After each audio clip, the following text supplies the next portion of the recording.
मैं Santosh Kumar Nayak mister youth power of parliament में आप सभी देशवासियों का स्वागत करता हूं। जैसा कि आप सभी जानते हैं कि mister youth power of parliament Jan Suraaj पद यात्रा का एक अभिन्न अंग है। जन सुराज पद यात्रा जो प्रशांत किशोर जी के नेतृत्व में चल रही है। आदरणीय प्रशांत किशोर जी जो लगातार 146 दिनों से पैदल यात्रा कर रहे हैं, उन्होंने संकल्प लिया है कि जब तक मैं पूरे बिहार की पैदल यात्रा पूरा नहीं कर लेता हूं, तब तक मैं घर वापस नहीं जाऊंगा। अरे शिवाजी पाटिल भाई जो एक युवा हैं, युवा के आइकन हैं, मैं आपको उनसे मिलाना चाहूँगा। लेकिन सबसे पहले आप यह जानिए कि इनकी ये कहाँ से आते हैं या क्या कर रहे थे। तकरीबन ये एक 15 नवंबर 2021 से जब कोरोना काल था, लॉकडाउन थी, उस दौरान से यह साइकिल यात्रा पर निकले हैं। यह बड़ी गौरव की बात है कि हमारा एक युवा सारथी जो लगातार साइकिल यात्रा कर रहे हैं, देश की सारी समस्याओं को देख रहे हैं। युवा पीढ़ी जो आजकल किसी निर्णय को लेने के लिए लाख बार सोचती है, आज हमारे इसी हिस्से के एक अभिन्न साथी शिवाजी पाटिल, इनसे चलिए इनके मुख से वह बातें सुनते हैं कि वह इस साइकिल यात्रा पर क्यों निकले और वह किस प्रकार इस जन सुराज पद यात्रा के साथ जुड़े। शिवाजी भाई। तो सबसे पहले सभी को जय जन सुराज जी। और मेरा नाम है शिवाजी पाटिल। मैं महाराष्ट्र राज्य के नांदेड़ ज़िले से बिलोंग करता हूँ। और अभी जैसे संतोष भाई ने कहा कि ये पदयात्रा 2 अक्टूबर से स्टार्ट हुई है। मैं तो पदयात्रा में जुड़ा 21 नवंबर से। और संतोष भाई जो है, संतोष नायक भाई, ये जनसुराज के एक युवाओं के प्रति और जो डेमोक्रेटिक जो कोई भी बात हो, कुछ भी बात हो, युवाओं के प्रति जो बात रखनी है उसे एक सहजता से और एकदम टू द पॉइंट और एक जो फ्रेम हुआ होता है कि एक जो हमारी संवैधानिक रिस्पॉन्सिबिलिटी, सब बातों का ख्याल रखते हुए ये बहुत बात जो भी करेंगे सबको उनके सामने कोई बात नहीं कर पाएगा। तो इस व्यक्ति से भी मुलाकात हुई, तो इन्हीं के चैनल पे, जो channel mister youth of power parliament, तो उसी पे हम आपसे मिल रहे हैं। तो जैसे मैंने बताया, मैं महाराष्ट्र से हूँ।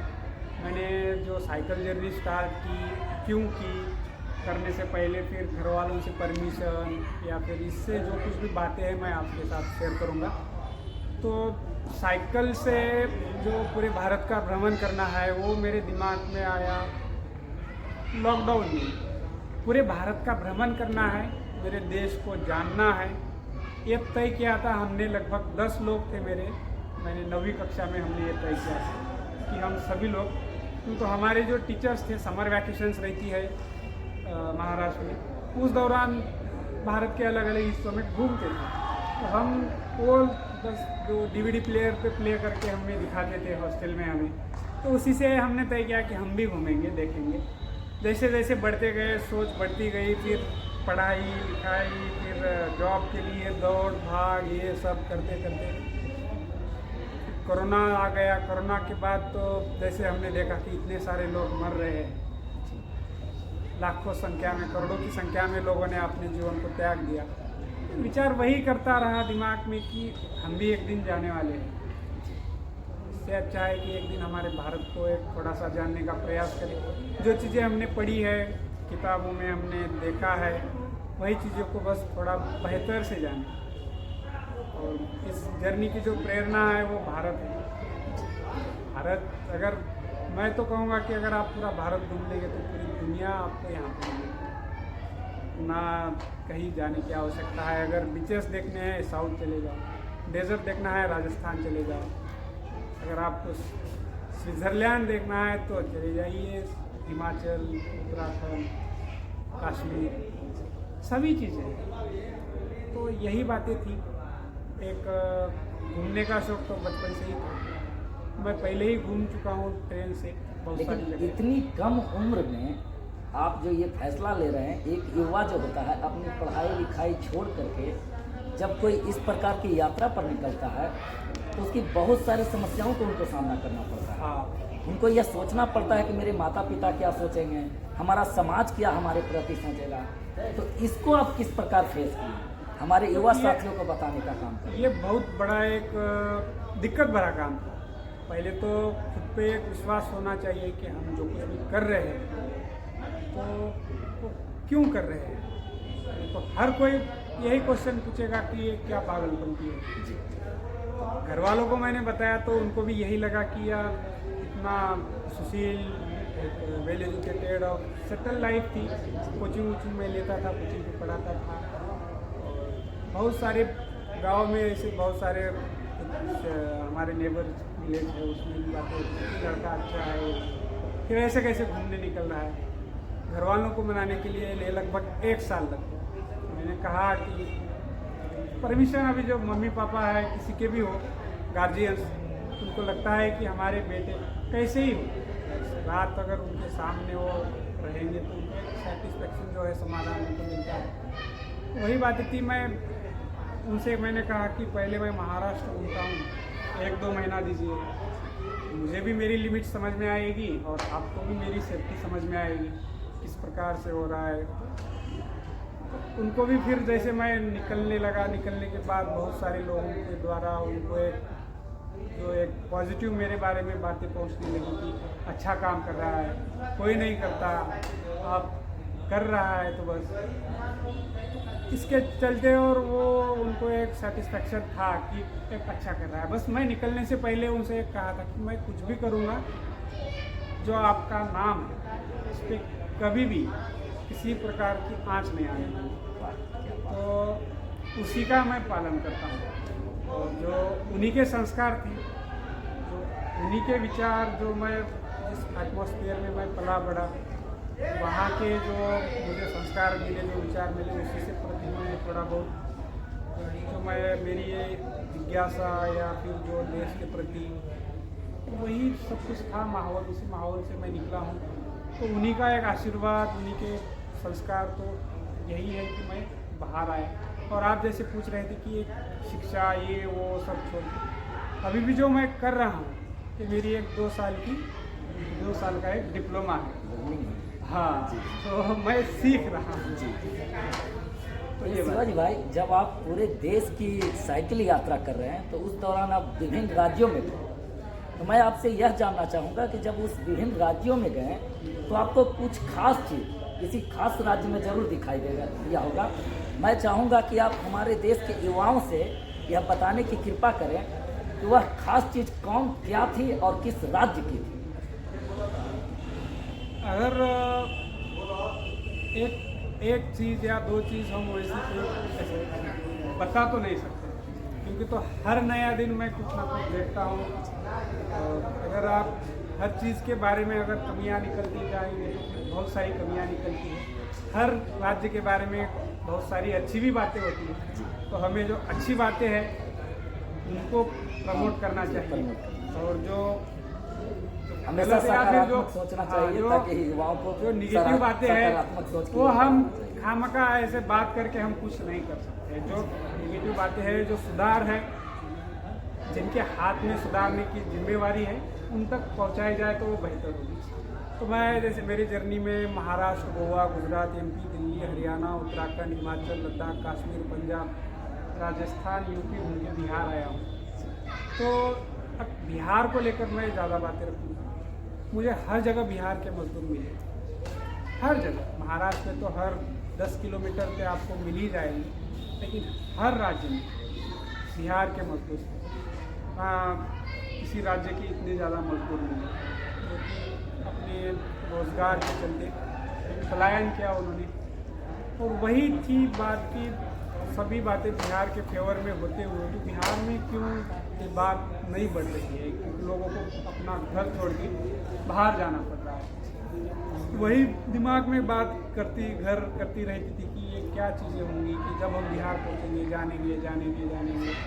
और इसी सिलसिले से मैं आगे कंटिन्यू करूँगा वंशराज के साथ कैसे जुड़ गया। सबसे पहले मेरा प्रश्न यह रहेगा आपसे कि आप इस जन सुराज पदयात्रा में आप शिविर में जुड़े, उसके बाद आप हमारे देश के युवाओं को यह बताना चाहें कि आप क्या प्रशांत किशोर जी को पहले से जानते थे तो मैं जैसे सामाजिक परिवेश के बारे में विचार करता हूँ तो एक उसका एक पैरेलल जो अगर एक कॉइन के अगर दो साइड है तो एक सामाजिक जीवन और एक राजनीति, तो वो दो ही बातें हैं जो कि तो जनसुराज से जुड़ने का और प्रशांत जी के बारे में जो कुछ रहा है इसी पे हम बात कर रहे थे। जो एक कॉइन होता है उसके जो दो साइड्स होते हैं, उसी प्रकार के एक समाज में जो सामाजिक जीवन और जो उसका एक पैरेलल जो साइड होती है वो राजनीति। दोनों एक पैरेलल है। कोई अगर सामाजिक कुछ करना चाहता है तो उसमें राजनीति जो लॉ मेकर जो होते हैं वो राजनीति से लोग प्रतिनिधियों के हाथ में होती है। तो उसी से मैं प्रशांत जी कोई ऐसे नहीं है कि कोई ना जाने, जो राजनीति में रुचि रखता है तो हर कोई जानता है प्रशांत जी को। उसी प्रकार से मैं प्रशांत जी को जानता था और उनको फॉलो भी करता था। अगर कहीं से मुझे अगर इनकी न्यूज़ भी दिखाई देती मैं पूरी न्यूज़ सुनता था। साइकिलिंग के दौरान साइकिल में खड़ी करके वहाँ बैठ जाता था और उनकी पूरी बात सुनता था। तो यही बातें थी। और जैसे मैंने सुना देखा बातों न्यूज़ में कि पदयात्रा स्टार्ट करने से पहले वो कांग्रेस के साथ कुछ उनका प्रोजेक्ट था, वो भी बातें हुई। उसके बाद पदयात्रा स्टार्ट हो रही थी। फिर मैंने सोचा कि इससे बड़ा अवसर नहीं हो सकता है कि जो मेरे दिमाग में बिहार के प्रति जो चल रहा है और वो बातें इस पदयात्रा के दौरान मुझे समझने का अवसर मिलेगा। यही सोच के मैं पदयात्रा में जुड़ा। मैं पदयात्रा में आया 21 दिसंबर को, लगभग 2 महीने पूरे हुए।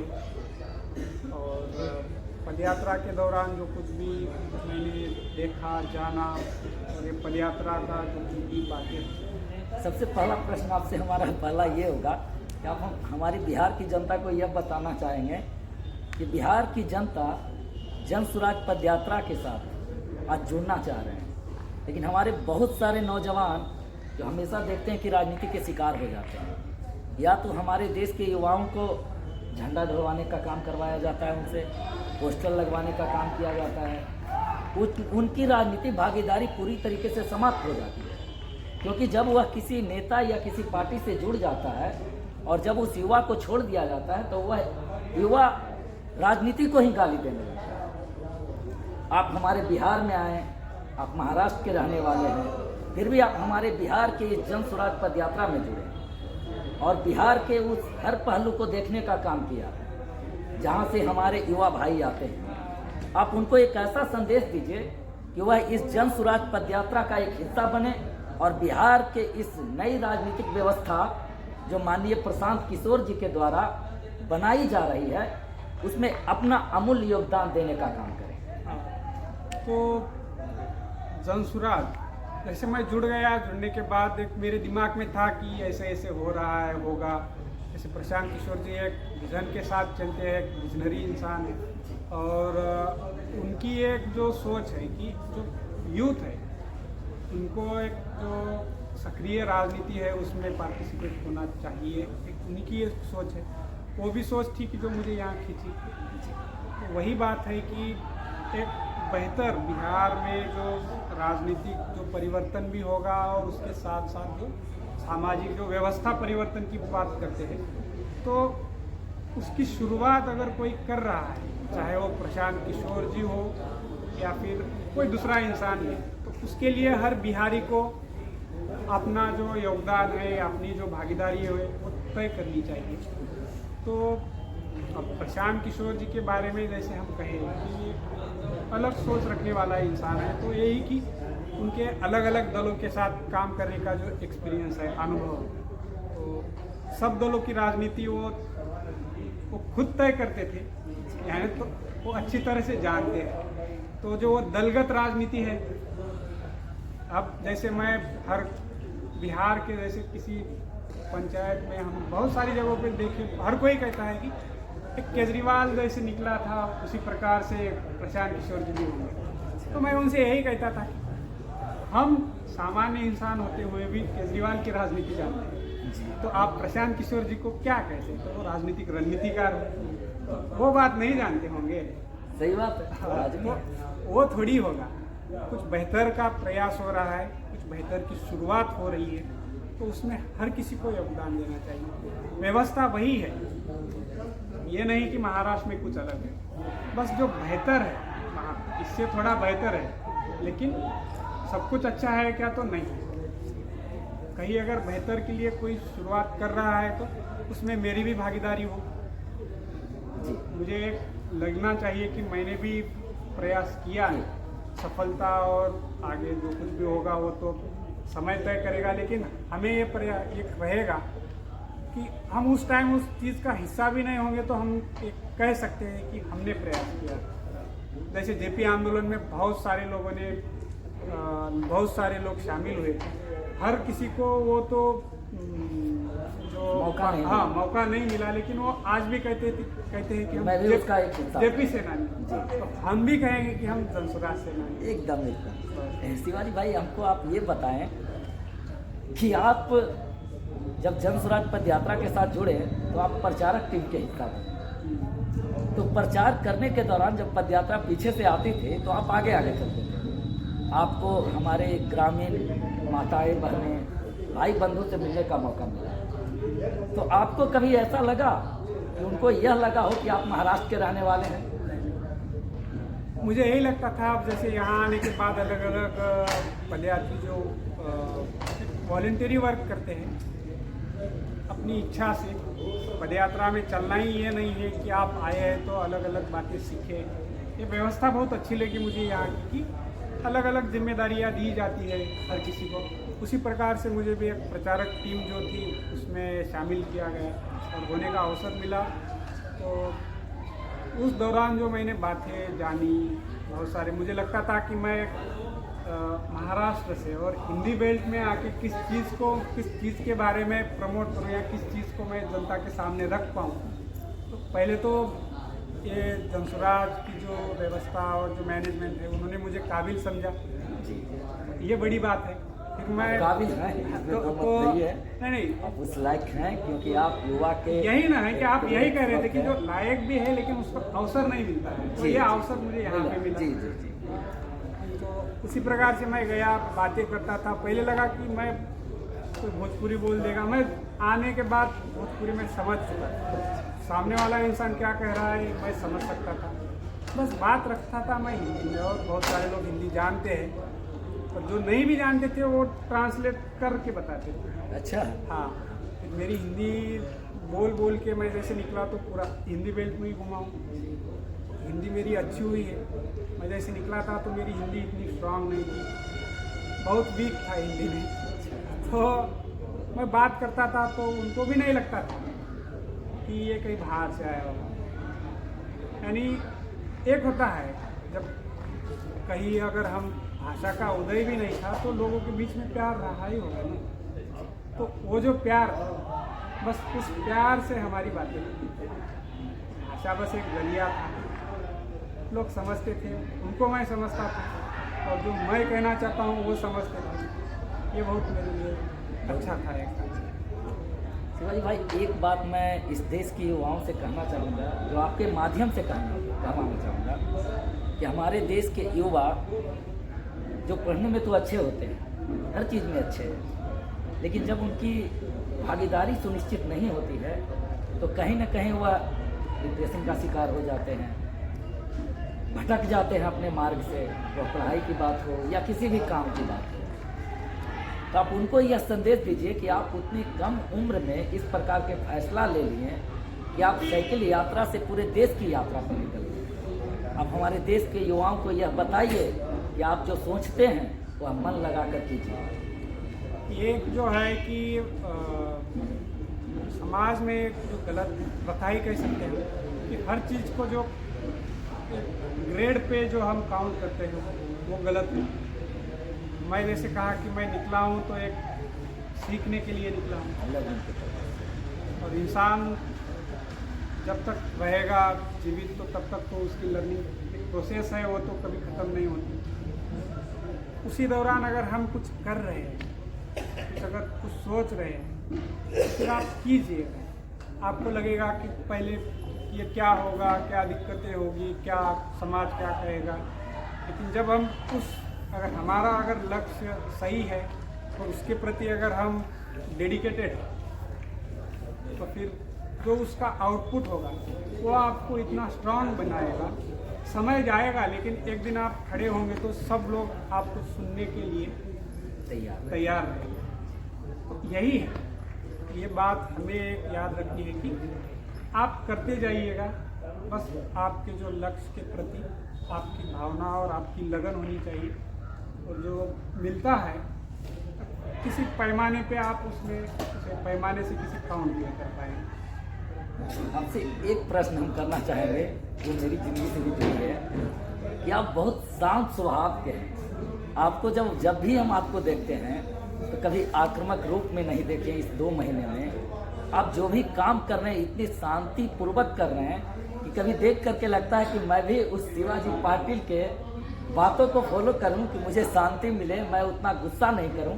मुझे गुस्सा आता है, इस देश के युवाओं पर गुस्सा आता है कि हमारा एक आदरणीय प्रशांत किशोर जी जो लगातार 146 दिन से पैदल चल रहे हैं, 1800 किलोमीटर की पैदल यात्रा कर चुके हैं और वो लगातार चल रहे हैं, लेकिन इस देश के युवाओं को, बिहार के युवाओं को यह समझ में नहीं आ रहा है कि हमें क्या करना चाहिए। तो मैं आपसे आप बिहार के युवाओं को यह बताइए कि आप इतना शांत कैसे रहते हैं और हमें भी प्रेरणा देने का काम कर रहे हैं। एक है कि ये प्रक्रिया ही कह सकते हैं।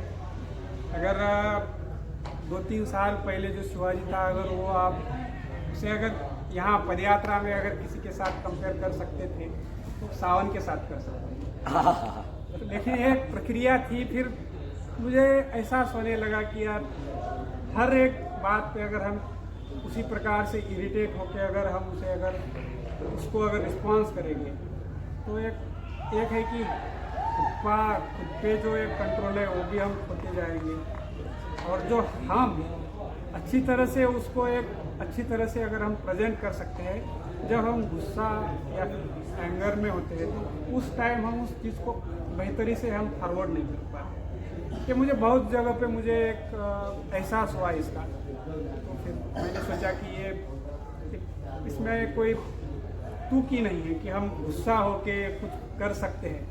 तो एक कोई भी सोचता है कि मैं गुस्से में आके ये कर दूंगा वो कर दूंगा, तो आप एक मूर्खता भला एक कदम उठा सकते हो उस बार। तो ये मुझे एहसास हुआ, फिर मैंने खुद को एक कंट्रोल करता गया। गुस्सा आता नहीं ऐसा कोई सोचता है तो एक गलत है। हर किसी को, इंसान है तो फीलिंग्स तो है ही, तो उसको किस प्रकार से हम प्रेजेंट कर रहे हैं, किस रूप में दिखा रहे हैं, किस प्रकार से हम उसमें रिस्पॉन्स दे रहे हैं। तो यही बातें हैं। वो जो कुछ बातें आप प्रशांत किशोर जी के बारे में भी कह रहे थे, तो मैं यही कहा कि आपका जो डेडिकेशन और आपका लक्ष्य, तो ये जो वो एक प्रेरणा जो प्रशांत किशोर जी को देख के मुझे मिली, यही है कि पैदल तो चलना ही है। कहाँ से जा रहे हैं, क्या हमें मिलने कौन आ रहा है, किससे हम मिल रहे हैं, क्या हमने देखा, ये सब उनके दिमाग में चलता है। फिर सब बातों का एनालिसिस करना होता है, सब लोगों से मिलना होता है। और उनको सोने, मैं जैसे देखा बहुत सारे बार तो इतनी ठंड यहाँ बिहार में, और 10:30 बजे तक यहाँ जर्मन हैंगर में सभा हुई, 11 बज गए। इतना डेडिकेशन अगर किसी के पास अगर है तो फिर चलो 1-2 लोग कम हो सकते हैं, लेकिन इसका इम्पैक्ट बिहार की जो व्यवस्था है और जो राजनीति है उस आने वाले समय में जरूर दिखेगी। शिवाजी भाई, एक बात बताइए, जब ये पूरे बिहार की आप जन स्वराज पद यात्रा में चले तो सबसे बड़ी समस्या आपको क्या दिखा? जैसे कि हम लोग जो 5 मार्च को होली से पहले जो हम लोग सिवान में जिला अधिवेशन करने जा रहे हैं, तो वहाँ हम लोग 3 प्रश्न करते हैं कि जन स्वराज को पार्टी बननी चाहिए कि नहीं बननी चाहिए।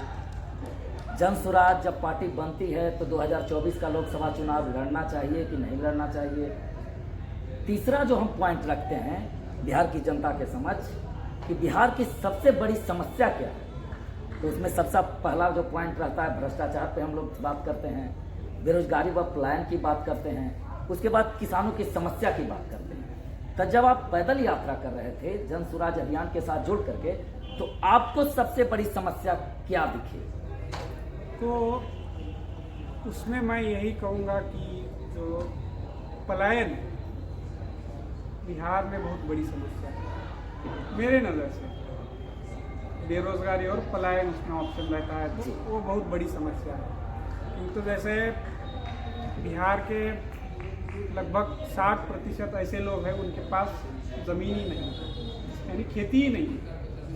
बस 40% जो बचे हैं, तो अगर उनके पास भी थोड़ी बहुत, अगर सभी के पास थोड़ी बहुत भी खेती होती तो मैं कह सकता था कि खेती जो किसान की समस्या है वो अगर सॉल्व होगी तो भारत के हर राज्य, भारत एक है ही कृषि प्रधान देश, तो उस परिप्रेक्ष्य में मैं ये कह सकता था कि किसानों की अगर समस्याएं अगर सॉल्व हो सकती है तो उससे रिलेटेड जो कुछ भी स्मॉल स्केल इंडस्ट्रीज होगी वो हर 2-4 पंचायत में ये उस तरह से आ सकती है, उससे फिर रोजगार भी होगा, पलायन भी रुकेगा, ये हो सकता था। लेकिन बिहार में लगभग 60% ऐसे लोग हैं जिनके पास जमीन नहीं है, तो उनको फिर क्या करना पड़ेगा, तो एक रोजगार के चक्कर में वो पलायन करते हैं, वो बहुत बड़ी समस्या है।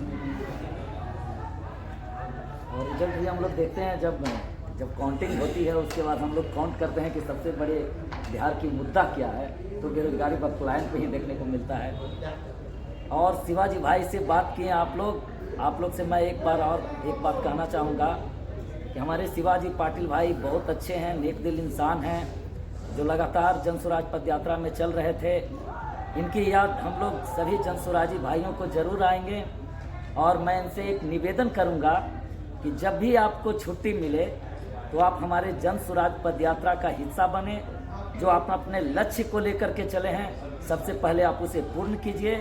और जब भी आपको एहसास हो कि हम सब किसी जन स्वराजी भाई से मदद की ज़रूरत हो, तो बिना निस्वार्थ भाव के आप हमें ज़रूर याद करें, हम आपके स्वागत में निरंतर खड़े रहेंगे।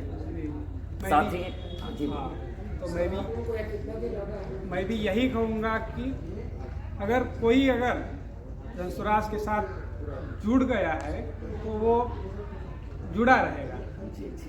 तो ऐसी बात नहीं है कि उसके लिए मुझे समय निकालना होगा, ये नहीं है। अगर मैं जुड़ गया हूँ तो जुड़ा रहूँगा।